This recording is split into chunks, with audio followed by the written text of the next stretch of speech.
Describe करना है तो दो चीजें हैं कि बेसिक फिलॉसफी कॉन्स्टिट्यूशन की क्या है ना, कि मेन मेन बातें क्या है जो कॉन्स्टिट्यूशन के अंदर कही गई है, और फिर दूसरी बात क्या है कि क्या वो इस एरा ऑफ ग्लोबलाइजेशन में रेलेवेंट है।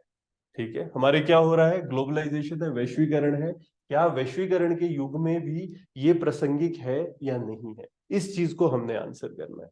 ठीक है, तो पहली चीज क्या होती है कि फिलॉसफी क्या है। देखो, जो भी मेन मेन आइडियाज हमारे लिखे गए हैं कॉन्स्टिट्यूशन के अंदर, संविधान के अंदर, उन सबको हम फिलॉसफी के अंदर कंसिडर करते हैं।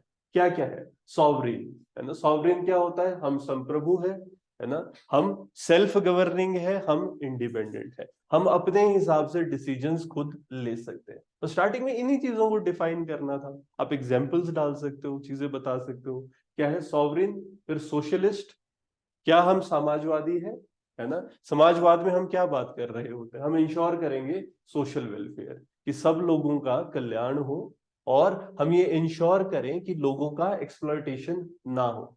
जब हम बात कर रहे हैं कि लोगों का कभी भी है ना शोषण नहीं होना चाहिए, तो इस चीज पे तो we are socialist in nature. हम सेक्युलर है, हम लोग इम्पार्शियल है, सभी रिलीजन धर्म निरपेक्ष है। ठीक है, सेक्युलर रहेंगे, निष्पक्ष है हम लोग सारे रिलीजन के प्रति। इसके अलावा डेमोक्रेटिक रिपब्लिक, डेमोक्रेटिक का मतलब क्या होता है ना, जो हमारा हेड है ना, वो इलेक्टेड है, लोकतांत्रिक गणराज्य की जब हम बात करते हैं तो रिपब्लिक, रिपब्लिक प्रेसिडेंट हमारे हेड है। कहां पर होती है सारी बातें लिखी, प्रियम्बल में।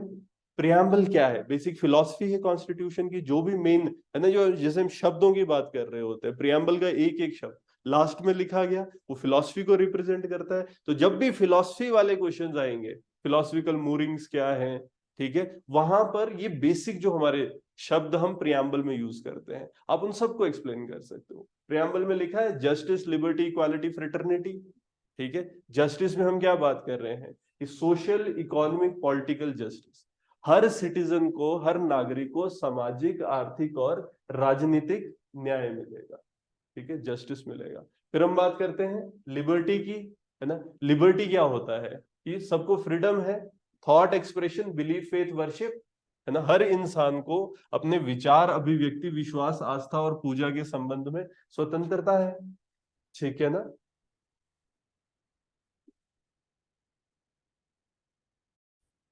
नेक्स्ट हमारा इक्वालिटी की हम बात कर रहे हैं कि सब बराबर है, समानता है ना, इक्वालिटी। अब इक्वालिटी में हम दो कॉन्सेप्ट्स देखते हैं, एक सब कॉन्स्टिट्यूशन के सामने बराबर है ना, इक्वालिटी, और दूसरा कि कॉन्स्टिट्यूशन के पर्सपेक्टिव में दूसरा क्या, इक्वालिटी अमंग इक्वल्स।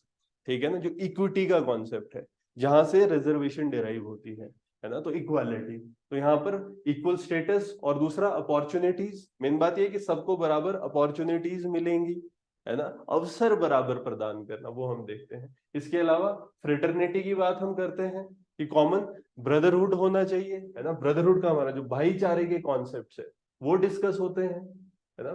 फ्रेटर्निटी, एकता की भावना को बढ़ावा देना। फिर हमारा बेसिक अगर हम देखेंगे फंडामेंटल राइट्स का कॉन्सेप्ट है, मौलिक अधिकार, है ना, इसमें हम बात करें जितने भी क्या कह रहे हैं, basic human rights, by virtue of being human, हम इंसान हैं, इस वर्च्यू से हमारे पास कुछ मौलिक अधिकार है, कुछ बुनियादी मानव अधिकार है, इसका हमको आश्वासन दिया जा रहा है। और इसके अलावा क्या है, हमारी ड्यूटीज है, हर सिटीजन की कुछ रिस्पॉन्सिबिलिटीज है ना। हमको देखो, इसमें आप जब आंसर लिख रहे हो आप आर्टिकल्स भी बता सकते हो। ठीक है, कौन कौन से आर्टिकल्स है, या मेजर मेजर इसमें कोई बात करनी है, directive principle of state policy, नीति निदेशक सिद्धांत, है ना, ये क्या कर रहे हैं, एक डायरेक्शन दे रहे हैं कि जो सरकार है जब वो पॉलिसी बनाएगी, नीति बनाएगी, तो वो किस डायरेक्शन में नीति बनाए। क्या ये सारे एस्पेक्ट्स हम फिलोसफी में इंट्रोड्यूस कर सकते हैं। अगर हम फेडरलिज्म की बात करते हैं, जो फेडरल स्ट्रक्चर है, क्या हमारे देश में फेडरल स्ट्रक्चर है ना, विद यूनिटरी स्पिरिट, है ना, हमारे यहाँ पर संघीय व्यवस्था है जिसमें एक एकात्मक भावना है। इससे हो क्या रहा है, हम एक बैलेंस, इससे चेंज क्या आता है, एक बैलेंस आता है सेंटर और स्टेट के बीच में, सेंटर और स्टेट की पावर के बीच में। ठीक है, हमने प्रॉपर डिवीजन ऑफ पावर किया है, कैसे, कौन से शेड्यूल से किया है, सेवन शेड्यूल, सेवन शेड्यूल में डिवीजन ऑफ पावर दी हुई है। और हम कर रहे हैं, है ना, पावर्स डिवाइड कर रहे हैं, लेकिन नेशनल यूनिटी का भी ध्यान रखा जाता है। ठीक है, हम ये कोशिश करते हैं कि जो हमारा देश है ना, उसमें एकता बनी रहे। और एकता बनाने के लिए तभी तो हम ये बात कहते हैं ना कि फेडरलिज्म विद यूनिटरी स्पिरिट, एक यूनिटरी स्पिरिट है इसमें। फिर हम क्या करेंगे, इन्हीं आइडियाज को कनेक्ट करने की कोशिश करेंगे ग्लोबलाइजेशन के साथ, कि कैसे ये रेलेवेंट है अभी इस वैश्वीकरण के युग में। जब हम सेक्युलरिज्म की बात करते हैं, कल्चरल डाइवर्सिटी की बात करते हैं, है ना, हमारी जो सांस्कृतिक विविधता और धर्म निरपेक्षता है, इसके बेसिस से क्या चेंज आएगा, है ना, हमारे इंटरनेशनल रिलेशनशिप इंप्रूव होंगे, है ना, जो हमारे ग्लोबल अलग अलग धर्म है, अलग अलग कल्चर है, सभी कल्चर के साथ हमारे रिलेशनशिप ठीक है ना। आप एग्जाम्पल देखो, अगर हम इजराइल देखते हैं, इजराइल एक ज्यूइश कंट्री है, ठीक है, क्लियर कट ज्यूज, लेकिन वहां पर भी हमारे रिलेशनशिप अच्छे हैं। श्रीलंका एक बुद्धिस्ट कंट्री है ना, चाइन ये है, आपकी क्रिश्चियनिटी है यूएसए में, हमारे पाकिस्तान में इस्लामिक रिलीजन को स्टेट रिलीजन की तरह देखा जाता है। तो अलग अलग कंट्रीज में अलग अलग रिलीजन है, लेकिन जो हमारी सेक्युलर डिप्लोमेसी है ना, जब हम धर्म निरपेक्ष रह रहे हैं तो अलग अलग धर्मों के साथ रिलेशनशिप हम अच्छा मेंटेन कर पा रहे हैं। तो क्या ये फिलॉसफी रेलेवेंट है? रेलेवेंट है। अगर हम बात करते हैं इकोनॉमिक ग्रोथ और सोशल जस्टिस, इसके लिए, है ना, आर्थिक विकास चाह रहे हैं, इकोनॉमिक ग्रोथ और न्याय, सोशल जस्टिस चाह रहे हैं हम, सामाजिक न्याय। इसमें हम क्या बात करते हैं, जब हम इंक्लूसिव डेवलपमेंट की बात कर रहे होते हैं, आजकल इंक्लूसिव डेवलपमेंट, है ना, समावेशी विकास का डिस्कशन चलता है, ठीक है, हम क्या कोशिश, sustainable development, sustainable and inclusive growth, ठीक है। तो यहां पर अगर आप देखो, इंक्लूसिव डेवलपमेंट हो रही है देश के अंदर, ये भी हमारे आइडियाज हैं, सोशलिस्ट कंट्री है, हम सब लोगों को एक साथ लाने की कोशिश कर रहे हैं, सब लोगों का डेवलपमेंट करने की कोशिश कर रहे हैं। तो यहाँ पर जो हम इंक्लूसिव डेवलपमेंट की बात करते हैं, इंक्लूसिव में हम क्या बात करते हैं, हर समावेशी हो विकास, ठीक है, हर इंसान को इंक्लूड किया जाए, कोई भी इंसान पीछे ना रहे, ठीक है, यहां से हम स्टार्ट करते हैं। तो हर सेक्शन को, हमारे हर सोसाइटी को बेनिफिट मिले। और इसमें जैसे अभी हमने रिसेंटली कुछ भी जोड़ो, जैसे जीएसटी जोड़ना है, जीएसटी से क्या हो रहा है, एक टैक्सेशन स्टैंडर्डाइज हो रही है, पूरी कंट्री में टैक्सेशन स्टैंडर्डाइज हो रही है, इसका ओवरऑल इम्पैक्ट क्या हो रहा है, क्या ट्रेड इंप्रूव हो रहा है नेशनल लेवल पे भी और इंटरनेशनल लेवल पे भी। तो जब हम इकोनॉमिक ग्रोथ को करने की कोशिश कर रहे हैं, इसके लिए हमने स्टेप्स लिए, और इसको बैलेंस कैसे कर रहे हैं हम, सोशल जस्टिस के साथ, ठीक है ना। तो उससे ओवरऑल हो क्या रहा है, वो इंक्लूसिव डेवलपमेंट के कॉन्सेप्ट, क्या हम इंक्लूसिव डेवलपमेंट, एक समावेशी विकास की कोशिश कर रहे हैं, ठीक है, और इसके लिए हाँ स्टेप्स लिए जा रहे हैं।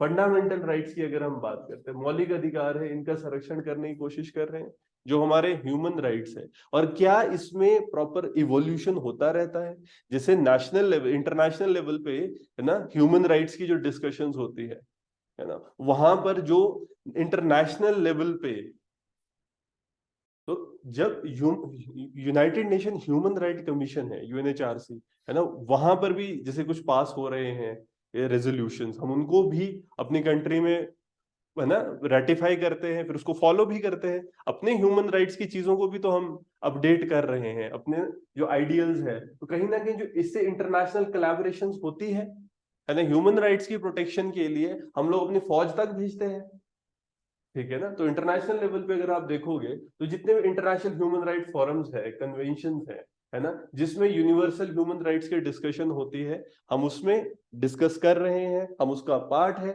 और कहीं ना कहीं इंटरनेशनली ह्यूमन राइट्स को अपहोल्ड करने के लिए हम हेल्प करते हैं, ठीक है ना। जैसे हम पीस, अपना पीस कोर, अपनी फौज भेजते हैं इंटरनेशनल पीस को, है ना, ये बिल्कुल पीस कॉर्प से हमारा।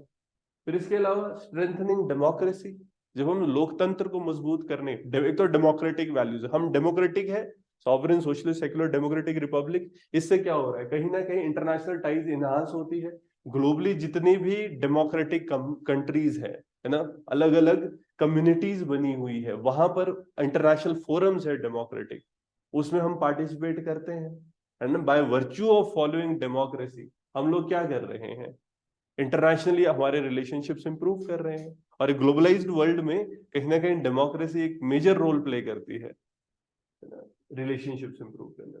फिर फेडरलिज्म की अगर हम बात करें, है ना, संघवाद और इसके शासन, आजकल क्या क्या इसमें आ रही है चीजें, cooperative federalism, competitive federalism, cooperative federalism के सहकारी संघवाद, हम क्या कर रहे हैं, आपस में, जैसे सेंटर स्टेट है कोऑपरेशन करेगा, ठीक है। कॉम्पिटिटिव फेडरलिज्म के कॉन्सेप्ट से उसमें हम क्या बात करते हैं कि दो स्टेट्स है, उनके बीच में आपस में कंपटीशन हम क्रिएट कर रहे होते हैं, ठीक है ना। जैसे कि स्वच्छता, स्वच्छता के लिए क्या कर रहे हैं हम, इंडेक्स बना दिया, फिर कंपैरिजन कर रहा है नीति आयोग कि कौन सी स्टेट्स अच्छा परफॉर्म कर रही है, कौन सी खराब परफॉर्म कर रही है।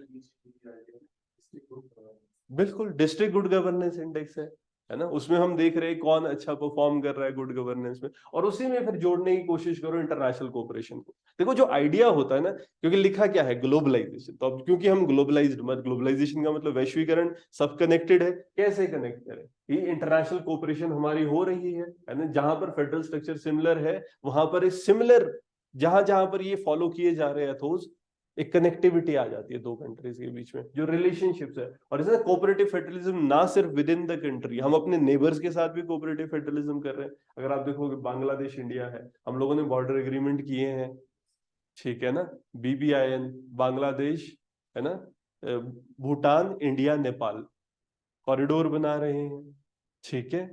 हमारी लुक ईस्ट से एक्ट ईस्ट पॉलिसी बन रही है।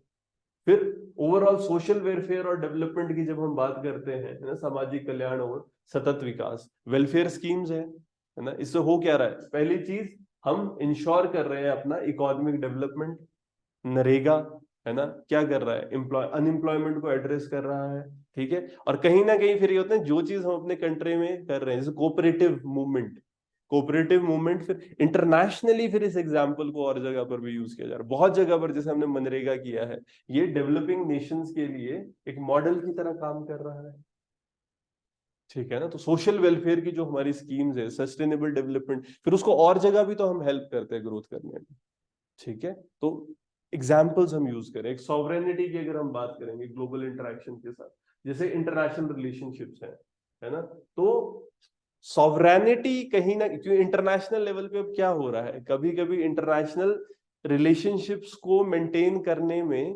सॉवरेनिटी चैलेंज होने लगती है। अगर कोई इंस्टीट्यूशन है वो चाह रहा है नहीं हमारे हिसाब से चलो, जैसे कहीं कहीं कभी कभी क्या क्वेश्चन है, WTO इन्फ्रिंज कर रहा होता है थोड़े बहुत हमारे डिसीजन मेकिंग को, हम बोल रहे हैं हम ऐसा करेंगे, WTO बोलेगा नहीं नहीं ऐसा नहीं, ऐसा करना है।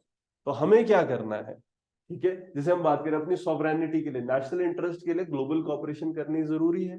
जैसे एक नॉर्थ साउथ डिवाइड कभी कभी हम कहते हैं, नॉर्थ क्या होता है, डेवलप्ड, साउथ में हमारे थोड़े डेवलपिंग कंट्रीज को कंसीडर किया जाता है। तो वहां अब हम क्या कह रहे हैं, सॉवरेनिटी को प्रोटेक्ट करने के लिए अब हम क्या, जैसे हमने ब्रिक्स बनाया है, Brazil, Russia, India, China, south Africa, ठीक है, ये सब हम लोग मिलके क्या कर रहे हैं, ब्रिक्स बैंक बना, ठीक है ना। तो वर्ल्ड बैंक को एक तरह से काउंटर करने के लिए, फिर जैसे IMF है, IMF थोड़ा सा कहा जाता है डेवलप्ड कंट्रीज के कंट्रोल में ज्यादा रहता है, पॉलिसीज उसकी इतनी प्रो डेवलपिंग कंट्रीज अगर नहीं तो रिफॉर्म डिमांड कर रहे हैं, और इसके लिए हमने अपना ब्रिक्स कंटिजेंसी फंड बना दिया।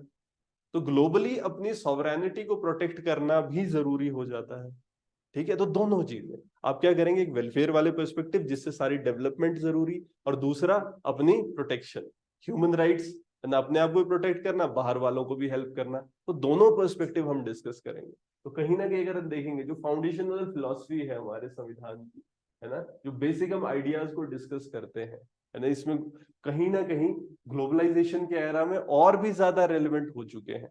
क्यों, हमको एक बैलेंस बनाना है, बैलेंस किन चीजों के बीच में, एक तरफ क्या होगा, एक तरफ हमारे इंटरनेशनल नॉर्म्स हैं, ठीक है ना, और दूसरी तरफ क्या होगा, एक तरफ हम ये देख रहे हैं कि हमने बाहर की कंट्रीज के साथ जो उनके कहा जाता है ना कि मापदंड जो इंटरनेशनल है, अंतरराष्ट्रीय मानदंड जो है, उनका सम्मान भी करना है, और उसके साथ साथ हमने नेशनल इंटरेस्ट को भी प्रोटेक्ट करना है, एक बैलेंस बना के रखना है ना दोनों के बीच में, ये हमारे लिए जरूरी है। और कहीं ना कहीं इसका मतलब ये नहीं है कि जो हमारे इनहेरेंट प्रिंसिपल्स हैं, हमारे संविधान में कुछ चीजें लिखी गई है जो बहुत महत्वपूर्ण है, ठीक है, तो इन प्रिंसिपल जैसे कि जस्टिस, सेक्युलरिज्म, इक्वालिटी, इन सबको भी प्रोटेक्ट करना है, हमने इंश्योर करना है कि हमारे लोगों का वेलफेयर भी हो, और ग्लोबलाइजेशन की वजह से वेलफेयर बढ़ता भी है, मतलब वही हम कहना चाहते हैं। देखो ये जो प्रिंसिपल्स है इनको फॉलो करना और इनमें इवोल्यूशन लाना इंपॉर्टेंट है, ताकि जो बाहर से बेनिफिट्स आ रहे हैं उनको हम प्रॉपरली यूज कर सकें, ठीक है। हमारे पास है डेमोग्राफिक डिविडेंड, क्यों ना डेमोग्राफिक डिविडेंड का यूज किया जाए, जैसे हम ये नहीं तो डेमोग्राफिक डिजास्टर हो जाएगा, लोग हैं हमारे पास काम करने वाले, वही तो हमारे को इंटरनेशनल नॉर्म्स भी फॉलो करनी है ना, लेकिन अपना नेशनल इंटरेस्ट भी प्रोटेक्ट करना है। जो प्रिंसिपल है जस्टिस सेक्युलरिज्म, इनको इंश्योर करना है ना, देश के वेलफेयर के लिए, लोगों के वेलफेयर के लिए। और इसका अगर हम प्रैक्टिकल इम्प्लीकेशन करेंगे, है ना, अपनी जो इंटरनेशनल इंटरेक्शन हो रही है बाहर के लोगों के साथ, जो हम इंटरेक्शंस करेंगे, इस बेसिक फिलॉसफी को अगर हम अच्छे से अप्लाई करते हैं तो ये ग्लोबल कॉन्टेक्स्ट में ये इंपॉर्टेंट है। गांधी जी क्या बात करते थे कि मैं चाहता हूं कि मेरा जो घर हो उसकी खिड़कियां खुली हो, सारी दुनिया की हवाएं वहां से बहें, है ना, तो मुझे सारी नॉलेज हो, हर चीज से मैं कनेक्टेड रहूं, लेकिन my feets should be fixated, वो फिक्सेटेड होने चाहिए जो जमीन है उस पे, ठीक है, मैं ग्राउंडेड होना चाहिए, ऐसा ना हो कि उन हवाओं में मैं उड़ जाऊं। तो ये पर्सपेक्टिव, ठीक है ना, तो कहीं ना कहीं आप जोड़ सकते हो चीजें। पहला देखो ना, क्वेश्चन फिलॉसफी, तो पहले उसको करो और साथ में उसको किसी तरीके से ग्लोबलाइजेशन से जोड़ने की कोशिश करो। पर इतनी सी बात थी, ये हो जाता तो आंसर बन जाता है, ठीक है।